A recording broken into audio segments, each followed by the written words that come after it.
Perfect. जी अस्सलाम वालेकुम। अच्छा, हम आज रीइंस्टेटमेंट की फर्स्ट जो है वो इंट्रोडक्टरी क्लास लेने जा रहे हैं, और इसमें आपको डिटेल में गाइड किया जाएगा कि किस तरह से अमेज़ॉन और इवन आप different e commerce market places के अकाउंट्स को कैसे रीइंस्टेट कर सकते हैं। उसकी रीज़न ये है कि मतलब सेल रीइंस्टेटमेंट सब अकाउंट्स पर या सब मार्केट प्लेसेस पर तकरीबन एक जैसी ही होती है, क्योंकि पॉलिसी सिर्फ आपको पता होनी चाहिए, बाकी तरीकाकार या अगर इनऑथेंटिसिटी की कंप्लेन है तो वॉलमार्ट पर भी उसी तरह से आएगी, ईबे पर भी उसी तरह से आएगी, amazon पर भी उसी तरह से आएगी। तो जब आप एक प्लेटफॉर्म को अच्छी तरह से रीइंस्टेट करना सीख लेते हैं तो आप बाकी मार्केट प्लेसेस पर भी काम कर सकते हैं इजीली। और सिर्फ आपको पॉलिसी के बारे में नॉलेज होना चाहिए, वॉयलेशन फिर आप रिमूव करवाने के एक्सपर्ट हो जाते हैं।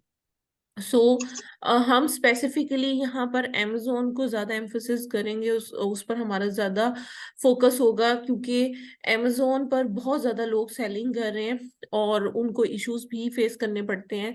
और उन इश्यूज को देखते हुए ही मतलब बहुत से लोग जो है वो कोर्स ज्वाइन करते हैं। हमने खुद भी अपना करियर जब स्टार्ट किया था रीइंस्टेटमेंट की फील्ड में, तो वो इसी तरह से किया था कि अकाउंट्स पर बेबहा वायलेशंस आ रही थी, क्योंकि हम खुद एजेंसी रन कर रहे थे, डिफरेंट अकाउंट्स को रन कर रहे थे। तो ये आज नहीं, ये कोई 6-7 साल पुरानी बात है। तो उस टाइम पर रीइंस्टेट करने वाले बंदे ही नहीं होते थे, मतलब कोई भी पर्सन आपको रिलायबल नहीं मिलता था जिसके थ्रू हम अगर कोई अकाउंट में इशू आ जाए तो उसको रिजॉल्व करवा सकें। तो अगर कोई हम किसी पर्सन को अगर हम हायर भी करते थे तो उसके चार्जेस इतने ज्यादा हाई होते थे कि हम उतना प्रॉफिट नहीं अर्न किया होता था जितना वो रीइंस्टेटमेंट की हमें जो है वो कॉस्ट पे करनी पड़ जाती थी, क्योंकि ज्यादातर इंडियंस थे या फिर गोरे थे। तो वो हमेशा जो है वो हाई चार्ज करते हैं। तो फिर हमने खुद से जो है वो इसके ऊपर वर्किंग स्टार्ट की। हमने पॉलिसीज को देखना शुरू किया, रिसर्च करना स्टार्ट की।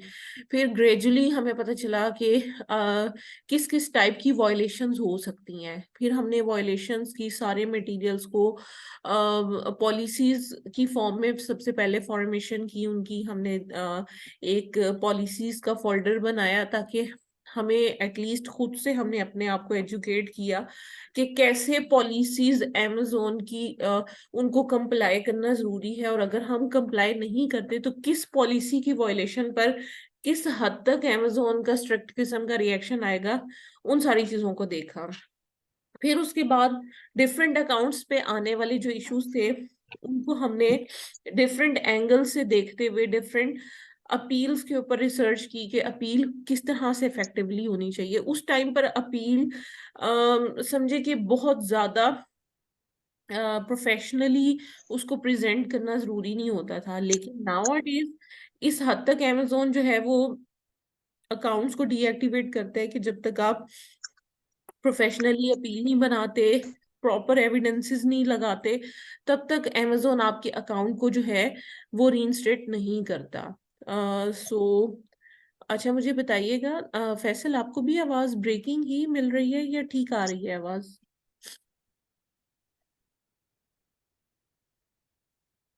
नहीं, आवाज क्लियर है। ठीक है। अच्छा, आपको डिस्टॉर्शन कोई भी नहीं। अच्छा ठीक है। अच्छा, अब मैं आपको फर्दर बताना चाहूंगी कि मतलब हमने फिर क्या किया कि जो अपील्स डिफरेंट टाइप्स की थी उनको हमने डिफरेंट अकाउंट्स पे डिफरेंट तरीकों से जो है वो ट्राई किया। फिर उसके बाद हमने जो सैंपल अपील्स हैं वो हमने रेडी की, और फिर लास्ट 3 ईयर से हम जो है रीइंस्टेटमेंट की ट्रेनिंग भी लोगों को दे रहे हैं, ताकि जो लोग सेलिंग से वाबस्ता हैं ऑब्वियसली उन्हें इश्यूज फेस करने पड़ते हैं। तो बजाय इसके कि वो मतलब हैवी चार्जेस दूसरों को पे करें, इट्स बेटर कि आप एक हैंडसम अमाउंट किसी को देकर आप सीख लो कि रीइंस्टेट करना कैसे है। वही बात जैसे चाइनीज एक प्रोवर्ब है कि आप किसी को खाना देने की बजाय उसे बता दें कि मछली कैसे पकड़नी है या क्या खाना कैसे सर्च करना है, ठीक है। तो वो सर्चिंग ज्यादा बेटर है एज कम्पेयर टू कि आप बस सिर्फ स्पून फीडिंग करते जाएं कि भाई ठीक है आप पैसे ले लो, अकाउंट खोल दो, फिर बंद हो जाए फिर आ जाओ।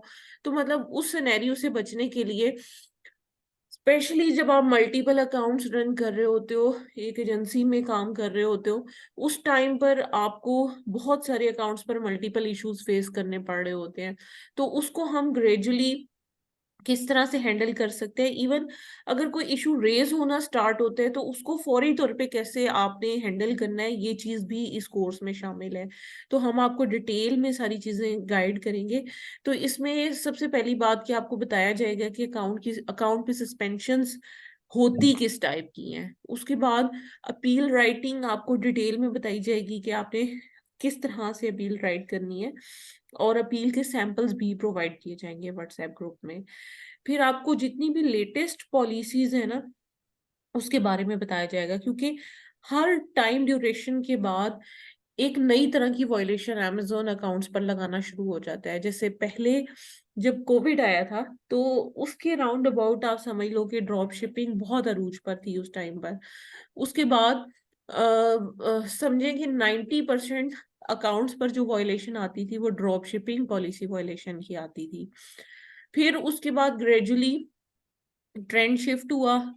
कुछ ड्यूरेशन के बाद ये वाली वॉयलेशन कम हो गई, फिर अकाउंट पे वेरिफिकेशन के इश्यूज आना स्टार्ट हो गए।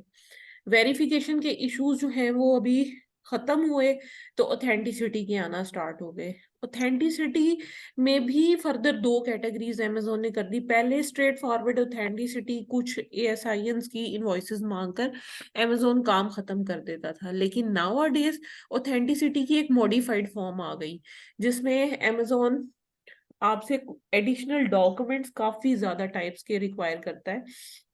चाहे आप आर्बिट्राज कर रहे हैं, होलसेल कर रहे हैं, वट एवर आपका जो भी बिजनेस मॉडल है, अमेजोन उसमें आपसे बहुत सारे डॉक्यूमेंट्स एविडेंसेस मांगता है कि अकाउंट को अगर आप बचाना चाहते हो, अगर आप ये चाहते हो कि अकाउंट डीएक्टिवेट ना हो, तो आपको एटलीस्ट वो दो चांसेस दे रहा होता है, या विद इन 10 डेज कुछ डॉक्यूमेंटेशन होती है वो अमेजोन कहता है कि सबमिट करवाओ। अदरवाइज वो अगर ऑथेंटिसिटी ऑफ इन्वेंट्री हम प्रूफ ना कर सके तो अमेजोन अकाउंट डीएक्टिवेट कर देते हैं। सो ये एक स्टोरी है कि टाइम टू टाइम ये चीजें अपडेट होती जाती हैं।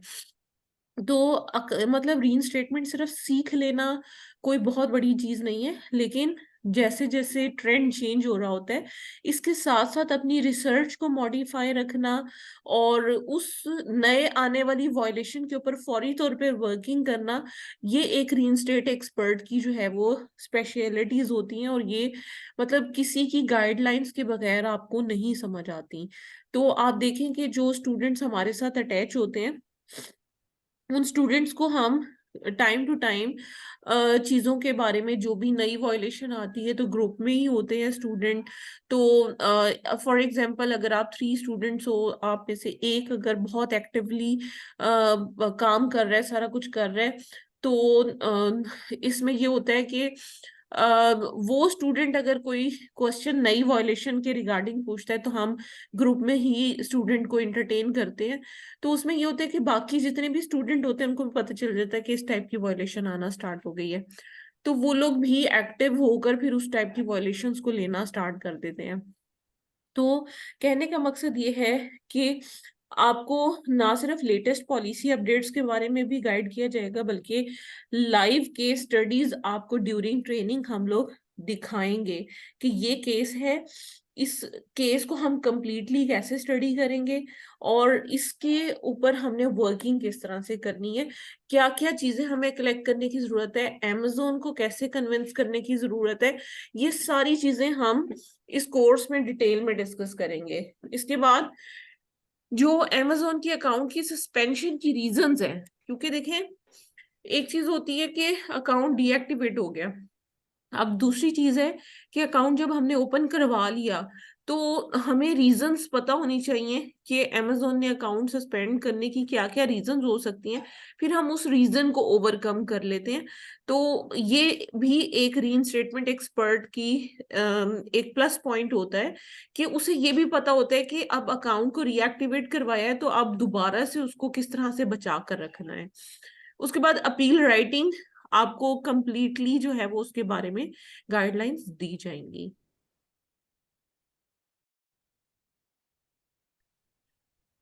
अच्छा, अब ये कोर्स आउटलाइन है जिसमें हम बहुत सारी चीजें इसके अंदर हम क्लास के दौरान और भी बहुत सारे टॉपिक्स को डिस्कस कर लेते हैं, लेकिन मेनली हमने इन टॉपिक्स को कवर करना होता है कि ओडीआर और जो शिपिंग परफॉर्मेंस आपके पास आती है, जैसे वीटीआर, वैलिड ट्रैकिंग रेट होते हैं, प्री फुलफिलमेंट कैंसिलेशन रेट होता है, एलएसआर होता है, इसको कैसे मेंटेन करना है, ये हम कंप्लीट इसका मतलब जो एफबीएम की मतलब वायलेशंस होती हैं या मैट्रिसेस होते हैं परफॉर्मेंस, वो आपको कंप्लीटली बताएंगे।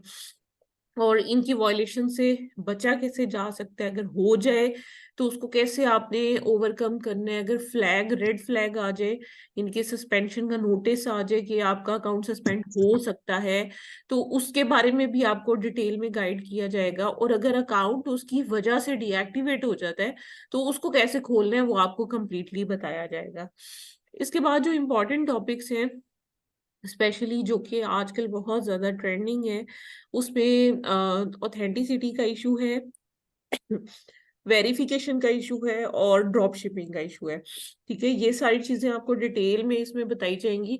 और आजकल अमेजोन जो है वो अमेजोन के अकाउंट क्रिएशन, जो कि न्यू अकाउंट्स क्रिएट हो रहे हैं, इवन फॉरेनर्स के भी अकाउंट जो है उनको क्रिएशन में भी बहुत ज्यादा प्रॉब्लम आ रहे हैं, उसमें बहुत ज्यादा वेरिफिकेशन होती है, like at the time of creation होती है, फिर उसके बाद फौरी तौर पे समटाइम डीएक्टिवेट हो जाता है यूटिलिटी बिल या कोई भी चीज अमेजोन मांग रहा होता है, उस चीज को हमने देखना है। उसके बाद फर्दर जो हम देखेंगे कि समटाइम ये होता है कि फर्स्ट लिस्टिंग करते हैं तो अकाउंट डीएक्टिवेट हो जाते हैं और अमेजोन इंटरव्यू के लिए दोबारा से कह देता है, उसको कैसे हैंडल करना है, इंटरव्यू में किस टाइप के क्वेश्चंस होते हैं, वो सारी चीजें आपको गाइड की जाएंगी।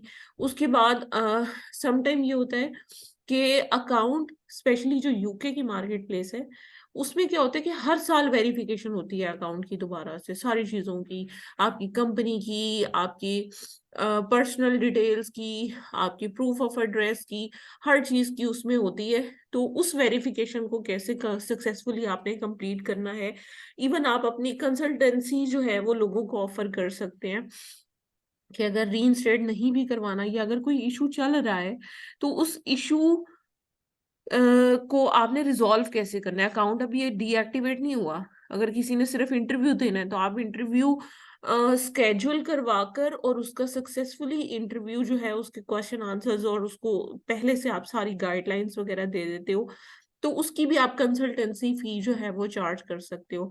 सो इस कोर्स का स्कोप बहुत बहुत बहुत ज्यादा है, क्योंकि जब तक लोग ई कॉमर्स की मार्केट प्लेसेस पर शिफ्ट होते रहेंगे, अकाउंट्स में वायलेशन आती रहेंगी, और जब वायलेशन आएगी तो ऑब्वियसली उसको रीइंस्टेट करने के लिए रीइंस्टेट एक्सपर्ट की जरूरत होती रहेगी। ठीक है, तो आपको जो हमारा तरीकाकार होगा वो ये होगा कि जब भी हम अकाउंट्स के बारे में डिस्कस करेंगे तो फर्स्टली हम अकाउंट पे जो पॉलिसी होती है उसको हम देखेंगे कि अमेजोन की पॉलिसी कहती क्या है। ठीक है, जब पॉलिसी हम देख लेंगे तो हमारा जो सेकंड स्टेप होगा वो ये होगा कि वॉयलेशन अगर इस पॉलिसी की होगी तो नोटिफिकेशन किस तरह का आएगा। फिर उसके बाद लाइव केस में हम रिसर्च देखेंगे कि आपको फौरी तौर पे इस तरह का, अगर इस तरह की वॉयलेशन आती है तो आपको क्या क्या चीजें अकाउंट में से देखनी है और क्या क्या एविडेंस कलेक्ट करने की जरूरत है, कौन सी डॉक्यूमेंटेशन आपको रिक्वायर्ड होगी जिसके थ्रू आप अमेजोन को कन्विंस करके अपनी अकाउंट की रिएक्टिवेशन करवा सकते हो। सो वो डॉक्यूमेंटेशन की लिस्ट हम आपको बताएंगे। उसके बाद आपको सैंपल अपील्स जो हैं वो ग्रुप में शेयर की जाएंगी, आपको बताया जाएगा कि ये सैंपल अपील है, लेकिन सैंपल अपील हमेशा आपको पॉइंट्स देती हैं, आपको असिस्टेंस देती हैं, लेकिन अकाउंट पे एक ही तरह की वॉयलेशन अगर आती है, फॉर एग्जांपल ऑथेंटिसिटी का केस है, 3 अकाउंट्स पर आया तो तीनों का सिनेरियो डिफरेंट होगा, तो आपको हम अपील में मॉडिफिकेशन करना सिखाएंगे कि आप अपील को कैसे मॉडिफाई कर सकते हो as per the current situation, और फिर आप किस तरह से एविडेंसेस कलेक्ट करके अमेजोन को सबमिट कराओगे और फिर अकाउंट जो है वो रीइंस्टेट होगा।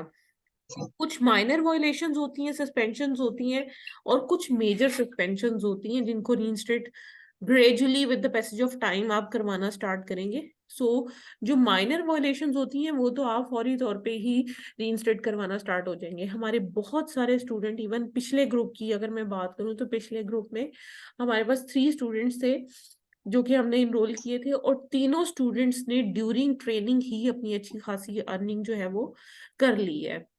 और अभी उनका लास्ट एक सेशन हमारे साथ होने जिसमें वो चार्जेस और हम सारी चीजों को डिस्कस करेंगे, लेकिन उससे पहले वो अपने कोर्स का जितना पे कर चुके हैं उससे ज्यादा वो अर्न कर चुके हैं। तो इसमें ये है कि आपकी अपनी एबिलिटीज होती हैं, और ऑब्वियसली पर्सन टू पर्सन बहुत सारी चीजें वेरी कर रही होती हैं। तो केसेस मिलना इसमें मुश्किल नहीं होते, लेकिन आप केसेस को किस तरह से अंडरस्टैंड करते हो, रिसर्च कैसे करते हो, फिर उसकी फाइलिंग कैसे तैयार करते हो, ये सबसे इम्पोर्टेंट चीज है। और फिर आप कितना इफेक्टिवली अमेजोन को कम्युनिकेट करते हो, कितने सपोर्टिव डॉक्यूमेंट लगाते हो, इन सारी चीजों पर डिपेंड करते हुए आपकी जो भी केसेस होते हैं वो फाइनलाइज होते हैं और वो रीइंस्टेट होते हैं। सो ये पूरा तरीकाकार होगा। बाकी ये है कि व्हाट्सएप में आपको ग्रुप में ऐड किया जाएगा, उसमें आपको कंप्लीट सपोर्ट प्रोवाइड की जाएगी। और बाकी ये है कि जो भी पॉलिसी की अपडेट्स वगैरह होती हैं, कोई क्वेश्चन होता है वो आप वहां पर पूछ लेते हैं। तो एज पर अवेलेबिलिटी हम कोशिश करते हैं कि एज सुन एज पॉसिबल जो है वो आपको रिस्पॉन्ड कर दें। बाकी ये है कि वीडियो जो लेक्चर्स होते हैं उसके लिंक ग्रुप में सेंड कर दिए जाते हैं। सैम्पल अपील्स भी व्हाट्सएप ग्रुप में आपको सेंड कर दी जाती हैं। और इसके अलावा जितने भी सपोर्टिव सपोर्टिव डॉक्यूमेंट्स होते हैं, या कोई मतलब इस तरह से सिनेरियो होता है कि कोई लेटर ऑन आपको कोई अपील या कोई चीज चाहिए होती है, तो वो भी हम प्रोवाइड करते हैं। तो ये पूरा तरीकाकार है। इसमें कंप्लीटली मैं ही आपको गाइड करूंगी इसके बारे में, रीइंस्टेटमेंट के बारे में, और कंप्लीट रिसर्च के साथ इंशाल्लाह आपको अपडेटेड सारी इंफॉर्मेशन जो है वो प्रोवाइड की जाएगी। अब आपकी तरफ से जो भी क्वेश्चन है प्लीज आप वन बाय वन पूछ लें।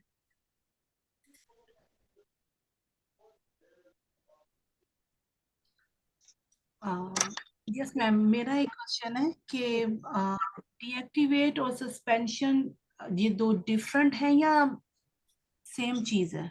देखिए, सस्पेंशन इज समथिंग एल्स और डीएक्टिवेशन बिल्कुल डिफरेंट चीज है। सस्पेंशन का मतलब ये होता है कि टेम्परेरी बेसिस पे अमेजोन, कुछ केसेस बहुत लाइट होते हैं जिसमें अमेजोन जस्ट आपके अकाउंट को सस्पेंड करता है। सम टाइम ये होता है कि सिर्फ एफबीएम बंद कर देता है, वो कहता है आप अपने वेयर हाउस से प्रोडक्ट को शिप नहीं कर सकते। तो वो चीज है, मतलब ये एक लाइट सस्पेंशन है, ठीक है, जिसमें एफबीए अकाउंट का ओपन होता है और एफबीएम आपके अकाउंट पे बंद हो जाती है। और कुछ माइनर इश्यूज होते हैं, लाइक आपके अकाउंट पे ओडीआर का इशू आ गया जिसकी वजह से सस्पेंशन आ गई। तो ये सस्पेंशंस माइनर होती हैं जो कि एक दिन में भी रीइंस्टेट हो जाती हैं, इवन फ्यू आवर्स में भी आप उसको रीइंस्टेट कर लेते हो। लेकिन जो डीएक्टिवेशन होती है उसमें पूरा अकाउंट पे बैन लग चुका होता है कि अब आप सेलिंग नहीं कर सकते, ठीक है। तो वो एक डिफरेंट सिनेरियो है। तो सस्पेंशन जो है वो थोड़ी लाइट किस्म की, या जिसमें समझे कि बहुत ज्यादा अमेजोन जो है वो आपको डिस्टर्ब किए बगैर अकाउंट को जो है वो रीइंस्टेट कर देता है, वो सस्पेंशन होती है। और आजकल ज्यादातर डीएक्टिवेशन होती है। पहले ज्यादा होता था कि सस्पेंशन पहले होती थी, फिर अगर आप नहीं रुकते थे तो फिर डीएक्टिवेशन होती थी। और अब ये है कि अब ऑल ऑफ सडन आपको पता चलता है, अभी अकाउंट चल रहा था, 2 मिनट बाद देखा अकाउंट डीएक्टिवेट हो चुका है, सब कुछ बंद, सब बिजनेस खत्म आपका। तो ये वाला सिनेरियो है। तो डीएक्टिवेशन में परमानेंट आपका अकाउंट जो है वो अमेजोन डीएक्टिवेट करते हैं, लेकिन परमानेंट इस सेंस में नहीं। इसका मतलब ये है कि आपकी इमीडिएट जो है वो सारे कॉन्ट्रैक्ट, सारे एग्रीमेंट अमेजोन खत्म करके अकाउंट बंद कर देता है। फिर आपको वो कहता है कि अब आप केस फाइल करो, अपील्स करो, फिर उसके बाद जो है वो रीइंस्टेटमेंट की तरफ हम जाते हैं। तो ये दोनों में डिफरेंस है, बाकी ऐसा कोई नहीं है। Thank you. अच्छा, समटाइम सस्पेंशन में ये भी होता है, अमेजोन बस ऐसे अकाउंट को बंद कर देगा, कहेगा पहले ये डॉक्यूमेंट दो, मैं खोल दूंगा, वो सस्पेंशन होती है। आपको डॉक्यूमेंट ही देना है, अकाउंट खुल जाना है, ठीक है। लेकिन कुछ केसेस ऐसे होते हैं जिसमें इतना बड़ा ब्लंडर होता है, जैसे काउंटरफेट प्रोडक्ट आपने सेल कर दी, या फिर आपका अकाउंट किसी और अकाउंट के साथ लिंक हो गया, या फिर ड्रॉप शिपिंग लग गई अकाउंट पर। तो ये जो है वो मेजर केसेस होते हैं जिनको टाइम लगता है रीइंस्टेट करवाने में। वो एक दिन का मैजिक नहीं होता कि एक दिन में खुल जाएंगे आपके अकाउंट। ओके, ठीक जी फैसल, आपकी तरफ से कोई क्वेश्चन? मेरा क्वेश्चन ये था कि जो कोर्स आउटलाइन मैंने देखी थी उसमें amazon वाला भी था, लेकिन साथ में वॉलमार्ट अकाउंट क्रिएशन, क्योंकि वो भी एक बड़ा चैलेंजिंग क्रिएशन फेज है। नहीं है, मतलब क्रिएशन नहीं है, वॉलमार्ट की सस्पेंशंस है, वो आपको बताएंगे। मैंने आपको सही, और बताया है एलएलसी कि फॉर्मेटिंग भी आई गेस था वॉलमार्ट उसमें। वॉलमार्ट के बारे में भी आपको गाइड किया जाएगा कि उसकी सस्पेंशन को कैसे आपने हैंडल करना है। टर्मिनेटेड अकाउंट वॉलमार्ट के नहीं खुलते, सस्पेंडेड अकाउंट्स ओपन होते हैं, तो वो आपको बताया जाएगा। सही, और एलएलसी फॉर्मेशन का भी आई गेस उसमें था, जो मैं मुझ नहीं तक नहीं, मिली एलएलसी थी। फॉर्मेशन वगैरह इसमें शामिल नहीं है, वो सेपरेट कोर्सेज है। और वो सर्विस सिर्फ हम देते हैं, वो कोर्स नहीं है। सिर्फ और सिर्फ आपको रीन स्टेटमेंट इसमें सिखाई जाएगी कि सही अकाउंट को सही रीन सही स्टेट कैसे करना है। सही ठीक है। सही सही सही, ठीक ठीक ठीक। वो जो आपने पोस्ट आई थिंक देखी है ना, उसमें आप समझ लो कि मल्टीपल जो सर्विसेज हैं उसको ऑफर किया हुआ है और वो आपको बताया गया है। तो उसमें से जो भी जिसमें इंटरेस्टेड होता है वो उसी के हिसाब से उसको हैंडल कर लिया जाता है। सही। मैम, एक और क्वेश्चन पूछना था, आप एडसी की क्लासेस भी दे रहे हैं? किसकी क्लासेस, सॉरी? एडसी की? ना, एटसे एटसे पर सेलिंग की क्लासेस ऐसे सच नहीं दे रहे, लेकिन जो लिस्टिंग उसकी सस्पेंड हो जाती हैं, ये वो उसकी छोटी मोटी सर्विसेज हम लोग रीइंस्टेटमेंट स्टेटमेंट की सर्विसेज सिर्फ दे रहे हैं, सेलिंग की नहीं दे रहे। ओके। ठीक है। और ठीक है। शॉपिफाई के लिए दे रहे हैं आप? नहीं नहीं, शॉपिफाई पे हम खुद भी काम नहीं कर रहे, हम सिर्फ वॉलमार्ट, amazon, ईबे और एटसे की रीन स्टेटमेंट, और amazon वॉलमार्ट पर सेलिंग, और मतलब ये कि दोनों की account creation, LLC formation, tax filing, ये सारी सर्विसेज हम लोग ऑफर कर रहे हैं। Okay okay, thank you. ठीक है जी, थैंक यू सो मच। बाकी ठीक है। इंशाल्लाह कल हम दोबारा से क्लास जो है वो कोशिश करेंगे कि 9 o'clock ही स्टार्ट कर लें एग्जैक्ट, ताकि जो है वो इसको कम्प्लीटली वाइंड अप किया जा सके। और इसके अलावा ये कि कल हम फर्स्ट वॉयलेशन और उसके साथ पॉलिसीज के जितने भी डॉक्यूमेंट्स वगैरह हैं वो कल मैं इंशाल्लाह ग्रुप में शेयर करूंगी। इस वीडियो का लिंक शॉर्टली आपकी व्हाट्सएप ग्रुप में जो है वो सेंड कर दिया जाएगा। तो बाकी ये है कि जो भी क्वेश्चन, अगर कोई क्वेश्चन क्लास के बाद भी आपके जहन में आ जाता है तो आप क्वेश्चन जो है वो ग्रुप में ड्रॉप कर दीजिएगा, मैं एज सुन एज पॉसिबल उसको रिस्पॉन्ड कर दूंगी। ठीक है, thank you so much, have a good day, अल्लाह हाफिज। ठीक है।